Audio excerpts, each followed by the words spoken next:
첫 시간대에 이 미가서가 세 편의 설교로 이루어져 있다. 그렇게 우리가 말씀을 함께 나누었습니다. 1장, 2장이 한 편이고 첫 번째 설교이고 또 3, 4, 5장, 그 다음에 6, 7장 이렇게 세 편의 설교가 기록되어 있습니다. 자, 오늘 2절 말씀에 보면 백성아 너희는 다 들을지어다. 땅과 거기 있는 모든 것들아 자세히 들을지어다 하면서 이스라엘 백성들을 향해서 들으라 하는 말로 본문이 시작이 되지요. 1절은 이제 어떤 제목과 같은 말씀이고요. 3장으로 가서 보시면 3장 1절 두 번째 설교가 시작되어지는 3장 1절 말씀에도 보면 이렇게 되어 있습니다. 내가 또 이르노니 야곱의 우두머리들과 이스라엘 족속의 통치자들아 들으라. 정의를 아는 것이 너희의 본분이 아니냐라고 말씀하면서 우두머리들과 통치자들아 들으라 하면서 또 두 번째 설교를 시작을 했지요. 6장에 가서 또 역시 보면은 6장, 7장이 세 번째 설교인데 6장 1절을 보면 너희는 여호와의 말씀을 들을지어다. 너는 일어나서 산을 향하여 변론하여 작은 산들이 내 목소리를 듣게 하라 하셨나니 라고 말씀을 하면서 여호와의 말씀을 들을지어다. 들으라. 그렇게 선포하면서 6장이 또 시작이 됩니다. 자, 그래서 우리는 1, 2장, 3, 4, 5장, 6, 7장 이렇게 세 개의 단락으로 크게 나누어서 이 미가서가 이스라엘과 유다를 향한 미가 선지자를 통해서 하나님이 주시는 세 편의 설교의 말씀이다 하는 것을 우리가 다시 한번 확인을 해볼 수 있습니다. 자, 하나님께서 이제 첫 번째 설교인 1장, 2장에서 무엇을 말씀하는가 동일하게 계속 반복되어집니다. 세 편의 설교가 내용들이 거의 비슷한 내용들이 서로 이렇게 번갈아 가면서 기록이 되는데 북쪽 이스라엘의 죄와 남쪽 유다의 죄 그것을 하나님이 지적을 하시면서 너희들이 심판받을 수밖에 없는 이유가 바로 이 죄 때문이다 라고 하는 것을 하나님이 지적을 해주시고 그 다음에 그럼에도 불구하고 회개하고 돌아오는 자들에게는 하나님께서 회복과 구원을 베풀어 주실 것이다. 그런데 그 회복과 구원이 오늘 이 미가서에서는 바로 메시아의 왕국, 하나님께서 꿈꾸시고 계획하시는 메시아의 왕국이 이 땅에 실현되어지므로 그 하나님의 긍휼과 사랑, 회복과 구원이 이루어지게 될 것이다 라고 하는 말씀을 계속해서 세 번에 걸쳐서 반복해서 이제 말씀을 합니다. 자, 오늘 우리가 읽은 이 1장 말씀에서는 이제 남북의 이스라엘과 유다의 죄를 하나님께서 이제 지적을 하시면서 너희의 죄가 이런 것이다 라고 하는 것을 하나님께서 꼬집어 말씀을 합니다. 자, 먼저 오늘 본문에 보면은 하나님께서 이스라엘 백성들, 북쪽 이스라엘 백성들의 죄를 먼저 말씀하는데 5절과 7절 말씀에 보면은 이렇게 기록이 되어 있습니다. 이는 다 야곱의 허물로 말미암음이요 이스라엘 족속의 죄로 말미암음이라. 야곱의 허물이 무엇이냐? 사마리아가 아니냐? 유다의 산당이 무엇이냐? 예루살렘이 아니냐? 5절에서 그렇게 말씀을 하고 나서 7절에서 그 새긴 우상들은 다 부서지고 그 음행의 값은 다 불살라지며 내가 그 목상들을 다 깨뜨리리니 그가 기생의 값으로 모았은즉 그것이 기생의 값으로 돌아가리라. 그렇게 말씀을 합니다. 자, 5절, 7절 말씀을 볼 때에 북쪽 이스라엘의 죄가 뭐냐? 하나님의 심판을 받을 수밖에 없는 죄가 뭐냐? 한마디로 말하면 바로 우상숭배지요. 우상숭배. 자, 5절에서도 야곱의 허물, 이스라엘의 족속의 죄, 그것은 사마리아다 그렇게 말합니다. 사마리아. 그러니까 모든 산당과 우상이 집결되어져 있던 사마리아. 그리고 심지어는 유다의 산당, 바로 예루살렘이 유다의 산당이 되어버렸다는 겁니다. 하나님의 성전이 있어서 하나님의 임재와 하나님과의 어떤 영적인 교통이 이루어지고 여호와 신앙이 잘 순수하게 지켜져야 할 그 예루살렘마저도 남쪽 유다의 산당이 되어버릴 정도로 우상 숭배가 만연하게 되었다는 거지요. 그러면서 좀 더 자세하게 7절에 와서는 새긴 우상 또는 그 목상들을 깨뜨렸다. 또 음행의 값 그리고 기생의 값. 여기 기생의 값이라고 하는 것은 우리가 달리 생각할 것이 아니라 앞에 나오는 음행의 값입니다. 우상 숭배하는 것을 영적인 간음이라고 하나님이 표현을 하시면서 마치 이것은 어떤 혼외의 어떤 그런 음행을 저지르는 것 같은 것으로 하나님께서 말씀을 하면서 마치 기생을 사는 것과 같은 음행을 저지르는 것이 바로 우상을 섬기는 것이다 라고 7절이 말씀을 하는 거죠. 자, 이처럼 북쪽 이스라엘의 죄를 지적을 하시면서 하나님은 물론 남쪽 유다와 예루살렘이 잠깐 언급되었습니다만 7절까지의 말씀에서 하나님은 북쪽 이스라엘의 죄가 여러 가지 많은 죄들을 지적할 수 있겠지만은 그 가운데 가장 큰 하나님이 보시기에 참 가장 패역한 죄가 바로 우상 숭배였다라고 하는 것을 말씀을 합니다.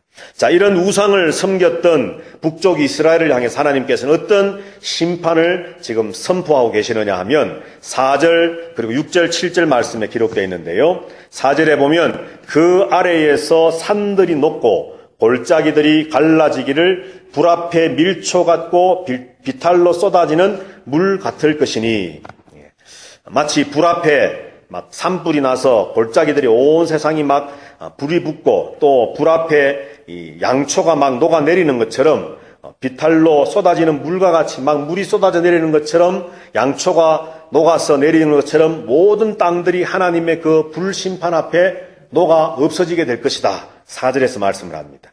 6절에서는 그럼 이러므로 내가 사마리아를 들의 무더기 같게 하고 포도심을 동산 같게 하며 또 그 돌들을 골짜기에 쏟아내며 그 기초를 드러내며 그 다음에 뭐 우상을 부서뜨리고 목상을 깨뜨리고 기생의 값으로 다시 돌아가게 하고 너희들이 행한 그 값을 너희들이 직접 치르게 하겠다. 뭐 이런 말씀들을 합니다. 그런데 6절에서 한 가지 우리가 약간 좀 의문이 생길 수 있는 말씀이 있습니다. 이러므로 내가 사마리아를 들의 무더기 같게 한다. 돌 무더기. 그러니까 뭐 예루살렘 성을 이렇게 신약 시대에도 예루살렘 성이 멸망당할 때 돌 위에 돌 하나도 남지 않을 정도로 무너진다 하는 그런 것처럼 돌 무더기처럼 하게 하신다. 그것은 뭐 사마리아 성이 막 무너져서 멸망받게 될 것이다. 또 그 뒤편에 있는 돌들을 골짜기에 쏟아내서 기초를 드러내겠다. 완전히 땅이 황무하게 되겠다 하시는 말씀이죠. 그런데 그 사마리아를 포도심을 동산 같게 하겠다. 이 포도를 심는 동산 같다. 그러면 이거는 무슨 의미겠습니까, 여러분? 포도를 심을 수 있는 땅이 된다. 금방 그냥 언뜻 보기에는 이것은 좋은 땅 아니겠습니까? 그죠? 포도를 심는 땅. 분명히 무언가 과실나무를 심을 수 있는 땅이 된다. 동산이 되게 한다는 것은 좋은 나무가 좋은 땅이 될 수 있도록 하겠다는 그런 의미일 것인데, 분명히 그런데 오늘 본문의 이 문맥은, 뉘앙스는 분명히 하나님의 심판의 말씀이 기록되어 있는 문맥이라는 겁니다. 그런데 그 땅이 돌무더기가 되고 그 땅이 막 다 묻어지고 쏟아지고 기초가 드러나고 그리고 우상들이 막 부서지고 또 모든 산들이 녹아서 골짜기들이 갈라져서 불 앞에 양초가 막 녹아내리고 쏟아지는 비탈길에 쏟아지는 물과 같이 온 땅이 막 황폐하게 되고 하나님의 심판이 임할 것이다 말씀을 하는 그 중간에 사마리아 땅이 포도심을 동산 같게 될 것이다. 자, 이 말씀을 우리가 어떻게 이해하고 해석해야 될 것인가라고 하는 겁니다. 여러분들 생각에는 이 말씀이 어떤 의미라고 생각이 드십니까?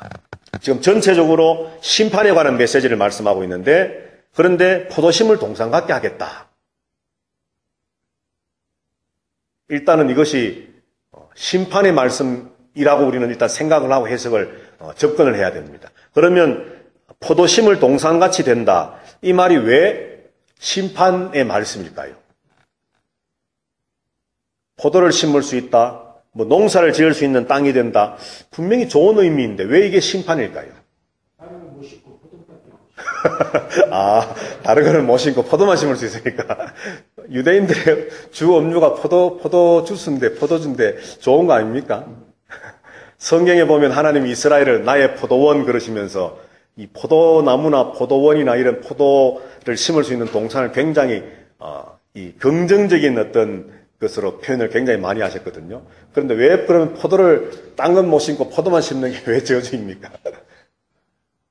왜 심판일까요, 그게? 다른 것도 좀 먹고 싶은데 딴 건 못 먹고 포도만 먹어야 되니까 사과도 먹고 싶고 배도 먹고 싶고 오렌지도 먹고 싶고 한데, 자, 이게 왜 그럴까요? 자, 이 말은 뭐 포도를 뭘 심는다 또는 여기 나오는 동산 그러면 뭐 그야말로 우리는 좋은 이미지지 않습니까? 그런데 여기에 딱 갇혀버리면 우리에게 이 해석이 어려워집니다. 그런데 이 말이 뭐냐 하면 원래 사마리아라고 하는 땅이 있는데, 그죠? 그런데 그 땅이 포도심을 동산 갖게 된다는 것은 그 땅에 흔적이 없어져서 완전히 새로운 땅이 되게 하시겠다는 겁니다. 자, 무슨 말씀이냐 하면 사마리아가 사마리아로서의 어떤 정체성이 있을 것이고 사마리아 땅의 어떤 특성이 분명히 있었을 것인데 그런데 그 땅을 하나님이 확 썰어버리시고 포도 심는 동산이 되게 다시 말해서 사마리아의 옛 정체성과 옛 기억과 사마리아라고 하는 땅의 어떤 그 가지고 있던 모든 것들이 이제는 흔적도 없이 만들어 버리겠다라고 하는 그런 의미라는 것이죠. 그래서 이 말이 포도 심을 동산 갖게 하겠다라고 하는 이 말 자체가 어떤 심판이라기보다는 전체적인 문맥을 볼 때에 바로 사마리아 땅의 옛 흔적이 완전히 없어지고 그 흔적을 찾아볼 수 없는 그러니까 도시가 있었는데 그 도시가 이걸 거꾸로 하면은 옛날에 우리가 그런 말 하지 않습니까? 야, 30년 전에 여기는 완전히 포도밭이었는데 그죠? 지금은 막 도시가 다 되었네.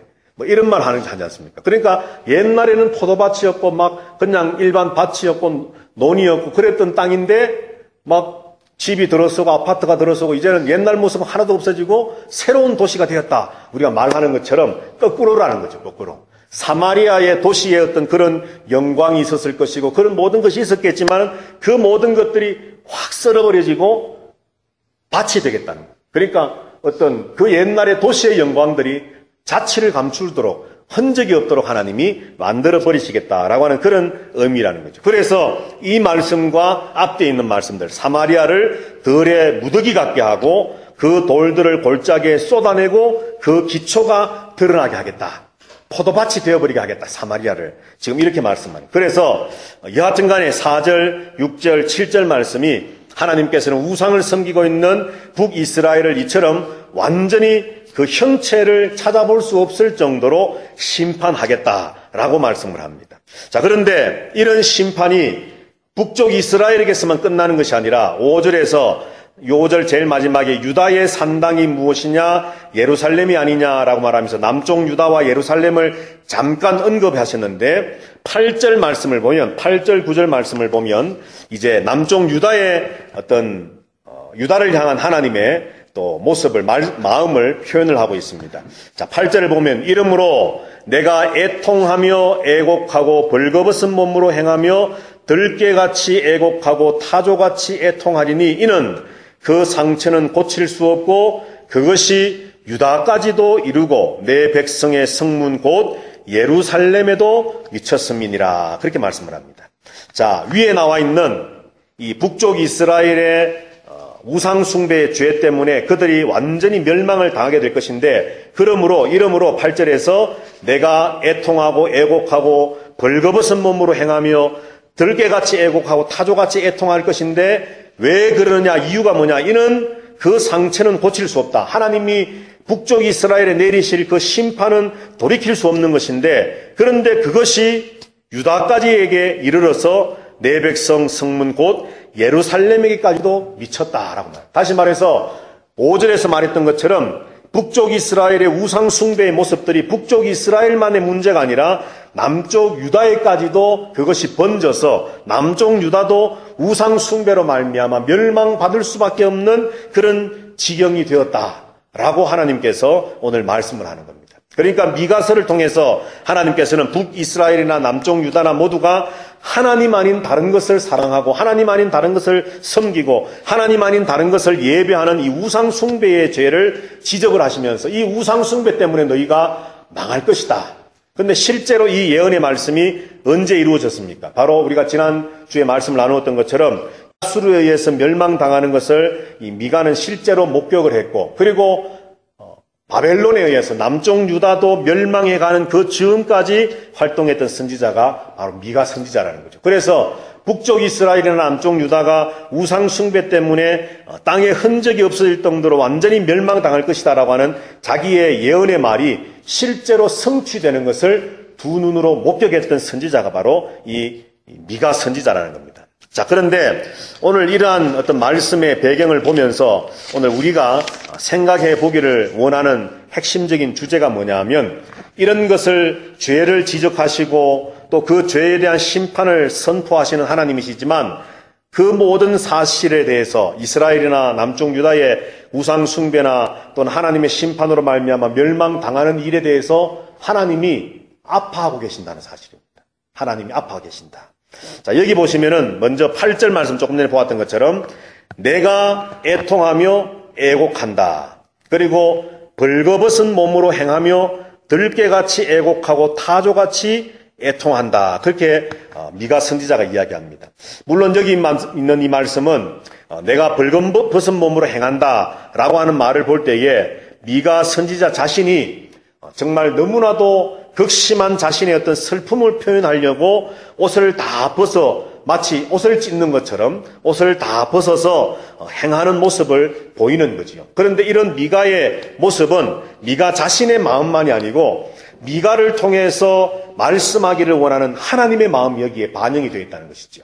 하나님께서는 이스라엘을 보면서 남쪽 유다를 보면서 애통하고 애곡하고 또 한 번 들깨처럼 타조처럼 애곡하고 애통하고라고 말씀하면서 애통과 애곡을 계속 반복해서 말씀하면서 지금 이스라엘의 그 죄악된 모습을 바라보면서 하나님이 얼마나 가슴 아파하고 있는가라고 하는 것을 하나님은 지금 말씀하고 계신다는 겁니다.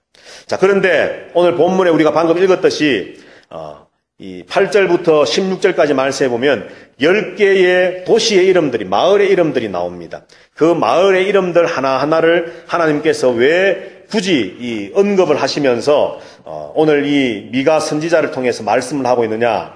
바로 이 도시의 이름들 속에 포함되어져 있는 도시의 그 이름의 뜻들을 통해서 하나님 자신의 마음을 이제 표현하기를 원하시고 계시는 겁니다. 자, 먼저 10절 말씀해 보면은 베들레 아브라라고 하는 말이 있습니다. 베들레 아브라. 여러분들 베들레헴 하면 무슨 뜻이지요? 떡집이죠, 떡집. 그러니까 베들레헴에서 베들레가 집입니다, 집. 햄 한 것이 떡입니다. 떡의 집. 베들레헴인데. 그런데 여기 베들레가 그건 뭐라는 겁니까? 집이라는 거죠, 집. 그러면 아브라가 뭐냐, 아브라. 아브라는 먼지가 많다, 황폐하다, 이런 뜻입니다. 먼지가 많다, 황폐하다. 그러니까 먼지가 많은 집이라는, 아브라의 집 이 말은 먼지가 많은 황폐한 집이다, 이런 뜻입니다. 자, 그런데 10절에 보니까 가드에 알리지 말며 도무지 울지 말지어다. 내가 베들레 아브라에서 티끌에 굴렀도다. 먼지가 많은 도시, 먼지가 많은 집이라고 하는 그곳에 하나님이 지명을 일부러 가져와서 말씀을 하면서 내가 티끌에 굴렀다. 구약 성경에 보면 회개할 때에 이스라엘 백성들에게 하나님께서 말씀하시기를 너희가 가슴을 찢고 옷을 찢고 티끌을 뿌리며 또는 뭐 머리를 자르고 깎고 하나님 앞에 회개하라는 말씀이 있지 않습니까? 여기서 하나님께서 내가 베들레 아브라 먼지의 집에서 황폐한 집에서 티끌에 뒹굴었다. 그만큼 지금 하나님께서 이 이스라엘과 유다의 모습을 보시면서 가슴 아파하고 있다라고 하는 것을 지금 말씀하기 위해서 어떤 언어적 유희를 하는 거죠. 이스라엘 남쪽 유다에 있는 도시 중에서 이런 이름을 가져와서는 뭐 이 지명이 뭔가 특별한 것이 있는 것이 아니라 먼지의 집이라고 하는 그 의미 때문에 하나님께서 티끌에 내가 뒹굴었다. 내가 가슴 아파하고 있다라고 하는 것을 표현하시고 계신 겁니다. 자, 그 다음에 11절 말씀에 보면은 사빌 주민아 너는 벗은 몸에 수치를 무릅쓰고 나갈지어다. 그렇게 말씀을 합니다. 여기 사빌이라고 하는 또 도시 이름이 나오는데 사빌은 아름답다라고 하는 뜻입니다. 아름답다. 뷰티풀이죠. 그런데 아름다운 도시의 주민들아 그랬는데 뒤에 나오는 건 뭡니까? 너는 벗은 몸에 수치를 무릅쓰고 나가라. 그러니까 부끄러움을 당한다는 거예요. 아름답다면 어떤 영광스러움이 있어야 되는데 그런데 사빌이라고 하는 도시 이름을 가져와서는 아름답지만 그러나 지금 내 마음은 벗은 몸에 수치를 당하는 것 같다라고 하나님이 말씀을 합니다. 그 다음에 사난이라고 하는 말이 있죠. 사난 주민은 나오지 못한다. 사난이라고 하는 말은 진군한다는, 마치 군대가 앞으로 막 진군해 나가는 것처럼 진군한다, 행진한다 이런 뜻인데 그런데 사난 주민은 나오지 못한다. 이름은 진군인데 나오지를 못하는 겁니다. 그 다음에 11절에 벳 에셀이라고 하는 말이 있죠. 벳 에셀. 벳 에셀. 여기 벳이라고 하는 말도 베들레라고 하는 말의 준말인데 역시 집이라고 하는 말입니다. 집. 그리고 에셀이라고 하는 말은 거주하다, 산다, 뭐 이런 뜻인데. 그러니까 거주하는 집, 내가 사는 집 이런 말입니다. 그런데 벳 에셀이 애곡하여 너희에게 의지할 곳이 없게 하리라. 내가 살아가야 할 집이 있어야만 내 마음이 뭔가 의지가 되고 어떤 이렇게 담장이 쳐져지고 울타리가 되어지는데, 그런데 벳 에셀이라고 하는 도시의 이름을 언급하면서 애곡하여 의지할 곳이 없다, 더 이상 어떤 거처할 곳이 되지 못한다 라고 하는 것을 또 하나님이 말씀을 합니다. 12절에서는 마롯이라고 하는 말이 나오죠. 마롯이라는 말은 비통함, 굉장히 출애굽기 15장에 보면은 여러분들 이스라엘 백성들이 출애굽에서 3일 만에 물을 만났는데 그곳 이름이 뭐였지요? 수르 광야를 지나서 마라의 뜻이 쓰다 아니었습니까? 그런데 여기 마롯이라고 하는 말이 약간 변형된 말이지만 이 비통함 또는 쓰다 뭐 이런 뜻입니다. 여하튼 간에 마롯 주민들은 근심 중에 복을 바라니 이는 재앙이 여호와께로 말미암아 예루살렘 성문에 임함이라. 비통함, 이 비통함이라고 하는 도시의 이름 그대로 근심 중에 있고 또 재앙이 여호와께로 말미암고 라고 하는 말들을 통해서 지금 그들의 형편이 어떻다라고 하는 것을 하나님 또 말씀을 합니다. 자, 그 다음 라기스라고 하는 곳이 있습니다. 라기스는 우리가 성경 읽었던 것을 한번 기억을 해보시면, 근데 그 라기스의 이름이 뭐냐 하면 준마입니다. 준마. 잘 달리는 말. 자, 그런데 여기 보니까 라기스 주민아 너는 준마의 병거를 메울지어다. 거기 준마라고 하는 말이 그대로 나오지요. 자, 라기스는 딸 시온의 죄의 근본이니 이는 이스라엘의 허물이 내게서 보였음이라. 자, 왜 라기스가 시온의 죄의 근본이고 이스라엘의 허물이 라기스에서부터 나왔느냐? 이 라기스라고 하는 도시가 뭔가 특별한 죄가 있어서가 아니라 바로 산헤립이 근거지로 삼아서 남북 이스라엘을 완전히 멸망시키는 어떤 진지로 삼았던 도시였기 때문에 지금 이렇게 표현을 하고 있는 겁니다. 자, 그 다음에 14절에 보면 이러므로 너는 가드 모레셋에 작별하는 예물을 줄지어다 그렇게 말합니다. 가드 모레셋, 그것은 가드의 소유물이라고 하는 말입니다. 가드의 소유물, 모레셋이라고 하는 말은 나의 소유, 내 것, 내 물건 이런 말인데, 자, 작별하는 예물을 줄지어다. 그러니까 가드 모레셋이라고 하는 가드의 예물인데, 보물인데 이제는 그것을 누군가에게 줘야 된다는 거죠. 누군가에게 줘야 된다는 것. 자, 그 다음에 악십의 집들이 이스라엘 왕들을 속이리라. 악십이라고 하는 이 히브리 말은 말 그대로, 뒤에 나오는 말 그대로 속이다라는 말입니다. 속인다. 그러니까 악십의 집들이 이스라엘의 왕들을 속일 것이다. 자, 그 다음에 마지막으로 15절 말씀에 두 개의 도시가 나오는데, 마레사 주민아 내가 장차 너를 소유할 자로 내게 이르게 하리니. 마레사라고 하는 말은 상속이라는 뜻입니다. 상속. 그래서 마레사 주민아 내가 장차 너를 소유할, 다시 말해서 너를 누군가에게 상속물로 주게 하겠다. 그 누군가가 이를 것이다. 그것이 바로 이제 아수르지요. 자, 그 다음에 이스라엘의 영광이 아둘람까지 이를 것이라. 아둘람 하면 또 여러분들 기억나시는 뭐 사건이 없습니까? 아둘람에 큰 동굴이 하나 있었는데, 사울을 피해서 다윗이 도망가서 숨어 있었던 동굴이 아둘람이죠. 그런데 이스라엘의 영광이 아둘람까지 이른다. 그러니까 아둘람 그 동굴에, 그러니까 그 영광은 아주 휘황찬란하게 누군가나 다 볼 수 있는 어떤 곳에 있어야 되는데, 그런데 그 이스라엘의 영광이 아둘람까지 이르게 된다. 다시 말해서 동굴에 꼭 이렇게 숨겨진 것처럼 이제 이스라엘의 영광이 없어지게 될 것이다. 이렇게 하나님께서 이제 말씀을 하고 있습니다. 이 아둘람이라고 하는 뜻은 영원하다는 뜻입니다. 동굴이 있었지만은 영원함인데 그 이스라엘의 영광이 영원함까지 이를 것이다. 뭐 문자 그대로 풀이해 보면 영원까지, 아둘람까지 이른다, 영원까지 이른다는 것이지만, 그러나 실제적으로는 그 동굴 속에 숨겨질 것이다 라는 의미로 우리가 볼 수 있는 것이지요. 자, 이처럼 오늘 이 미가서 1장에 보면은 다른 선지서들과는 조금 특이하게 이 도시의 이름들을 이 미가가 하나하나 끌어와서는 그 도시의 이름에 담겨져 있는 의미와 또 이스라엘이 처하게 될 어떤 심판의 어떤 모습들, 결과들, 그리고 그 도시의 이름과 또 하나님의 이스라엘을 향한 하나님의 심정들, 이런 것들을 표현하는 데에 도시의 이름들을 가지고 와서 사용하고 있다는 것이죠.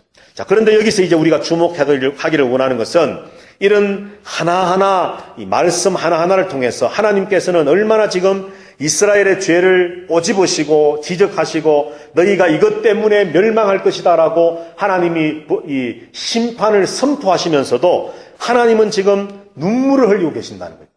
조금 전에 우리가 찬송했던 것처럼 아버지의 마음이 있는 곳에 우리의 마음이 있기를 원하고 아버지의 어떤 발이 있는 곳에 우리의 발이 가서 있기를 원하는 그런 마음처럼 오늘 이 미가 선지자가 비록 하나님의 어떤 성령의 감동하심을 받아서 북쪽 이스라엘과 남쪽 유다의 죄악을 지적하고 너희가 이 죄 때문에 우상 숭배 때문에 너희가 흔적도 남김없이 다 멸망할 것이다 라고 하는 그 의미로운 심판을 경고하면서도 오늘 하나님이나 미가 선지자는 눈물을 감출 수 없는 애통함의 마음을 숨길 수가 없었다는 거죠. 자, 우리는 이 미가서 1장을 기억하면서 바로 이런 하나님의 마음을 우리가 좀 이해하고 헤아리면 좋겠습니다. 하나님이 우리에게 어떤 징계를 내리실 때는 결코 우리가 망하여 없어지기를 원하셔서 하시는 것이 아니라는 거죠. 그죠? 자, 우리가 은성아, 혹시 엄마나 아빠한테 매 맞은 적이 있어? 회초리로? 그러면 엄마 아빠가 왜 때렸을까?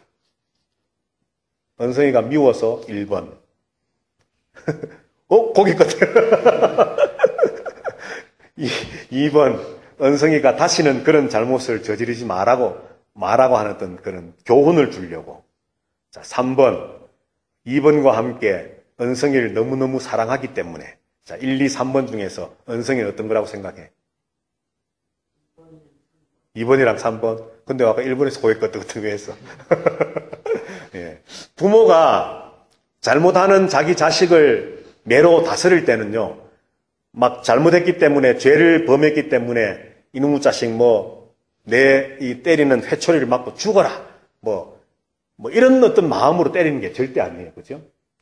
내가 내 자녀에게 매를 든다는 것은 관계가 있는 것이고, 사랑하기 때문이고, 뭔가 자녀에 대한 어떤 내 책임이 있기 때문에 다시는 내 자녀가 똑같은 죄를 반복해서 짓지 않기를 바라는 마음과 함께 그 자녀를 사랑하는 마음 때문에 매를 들고 때릴 수 있다는 겁니다. 자, 그것처럼 오늘 하나님의 마음이 바로 그거라는 거예요. 이스라엘 백성들이 우상을 섬겼습니다. 하나님이 아닌 다른 것을 섬기고 다른 것에 절하고 다른 것에 예배하고 다른 것이 하나님인 것처럼 마음을 그 우상에게 주었다는 겁니다. 그래서 하나님은 이스라엘을 보실 때에 그들이 하나님의 율법을 어겼기 때문에 이제 너희는 망해야 된다. 완전히 너희는 없어져야 된다라고 하는 그런 마음이 아니라 하나님의 말씀 그대로 심판을 경고하시고 선포하실 수밖에 없지만 그럼에도 불구하고 하나님의 마음은 애통하다는 거죠. 너희들이 왜 내 마음을 몰라주고 이렇게 죄를 짓느냐? 너희가 왜 내 마음을 이렇게 아프게 하느냐? 너희와 내가 맺은 언약이 있고 관계가 있는데 왜 이렇게 너희들이 나를 아프게 하느냐? 내가 너희를 때릴 수밖에 없는 내 마음이 아프구나 라고 하는 것을 하나님은 지금 미가서 1장을 통해서 말씀하고 있다는 겁니다. 오늘 우리는 이런 마음, 하나님의 마음을 헤아린다면 우리가 단순히 하나님의 어떤 심판이 두려워서 하나님이 우리를 때리실까봐 하나님이 두려우신 분이고 하나님이 어떤 그런 분이어서 그 하나님 앞에 너무 두렵고 무서워서 내가 범죄하지 않는다라고 하는 마음보다는 오늘 이 미가서 1장이 우리에게 주고자 하는 메시지는 그런 두려움 때문에 범죄하지 않음이 아니라 내가 죄를 지었을 때, 내가 잘못했을 때, 내가 실족하고 넘어졌을 때에 아파하시는 그 하나님의 마음을 헤아려서 우리가 동일한 죄를 반복하지 않는 자리에 나아갈 수 있는 성숙한 하나님의 자녀가 되어야 되지 않겠는가라고 하는 메시지를 오늘 이 미가서 1장은 우리에게 주고 있다는 것이죠. 그래서 우리가 신앙생활을 하면서 하나님은 분명히 두려운 분입니다. 하나님은 공의의 하나님입니다. 그러나 그 두려움 때문에 우리가 죄를 끊어버리려고 하기보다는 그것도 분명히 있어야 되지만 오늘 미가서 1장을 통해서 우리가 배워야 할 메시지는 이것입니다. 꼭 기억을 하십시오. 미가서 1장. 하나님이 나 때문에 눈물 흘리고 계시는 모습. 늘 이것을 여러분들 생각하시기 바랍니다.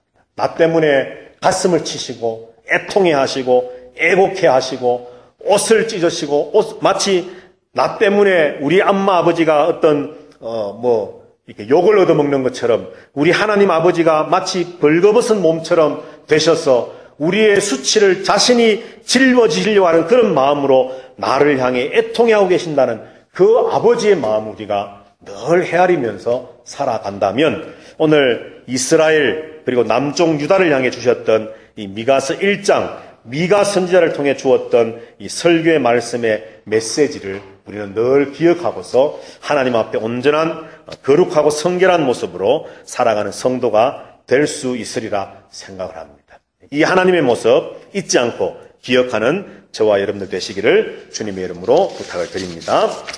자, 기도하십시다.